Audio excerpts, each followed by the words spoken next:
Here is our review of the mechanical version of Dura-Ace R9100.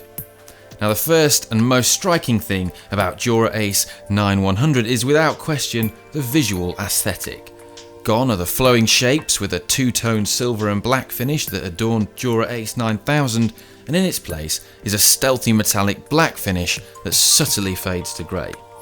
Now, despite looking like it fell off Darth Vader's face, the aesthetic of the rear mech has really grown on me. The previous short cage rear mech was rated to 28 tooth cassettes, however many professional riders routinely fitted larger sprockets in especially tough stages.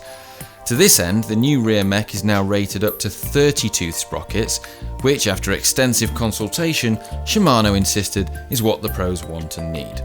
I tried fitting a 32 tooth cassette and the system did seem to work fine, but if something goes wrong, you won't be covered by Shimano's warranty.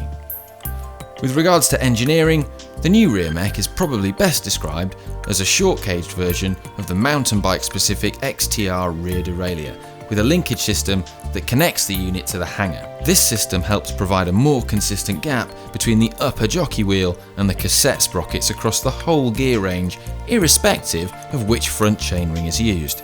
The new rear mech also sits slightly closer into the wheel, which is designed to help protect it more in the event of crashes. Fortunately, I haven't had any yet, but like buttered toast, bikes have an annoying tendency to land drive side down. One thing to point out is that Shimano has changed the spacing on the R9100 chainrings, suggesting that cross-compatibility with older Dura-Ace front mechs is not advised. But how does it perform? Setup is significantly different from the previous version. Fortunately, Shimano has extensive and detailed service manuals available online that you can consult for free.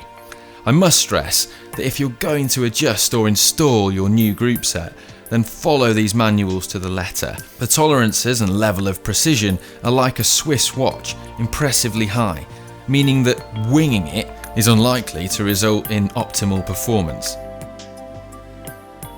The front shifting in particular is very impressive. Even when under high torque loads, the chain doesn't complain as you chuck it between the rings. There does, however, remain no multi-shift function, as found on high-end Campagnolo group sets. The improvements in the brakes is welcome and is really noticeable. The single mount caliper now feels like a direct mount brake, with more power and stiffness. So what about value? Although a premium group set, the pricing of Dura-Ace Mechanical remains substantially less than Campagnolo's Super Record. However, having pondered the subject at length, I posit that Dura-Ace R9100's biggest competition is not likely to be Campagnolo or SRAM, but Ultegra Di2. For a slight weight penalty equivalent to a larger water bottle or one less pan au chocolat, you can have electronic shifting and save yourself £100. Dura-Ace is always expensive, but you have to remember that this is the flagship product, the pinnacle of engineering. Even if it's beyond your budget, you reap the benefit as the technology and research and development always trickles down into more affordable group sets. What's our verdict? Well, Shimano Dura-Ace R9100 is undoubtedly an improvement over its predecessor. However, the difference is not earth-shattering. If you already own Dura-Ace 9000, I'd suggest that you don't need to rush out and buy the update, as Dura-Ace 9000 was an excellent group set and it clearly has been difficult to improve upon. That said, the incremental improvements are all positive, and I can say with confidence that this is the best mechanical group set I've used to date.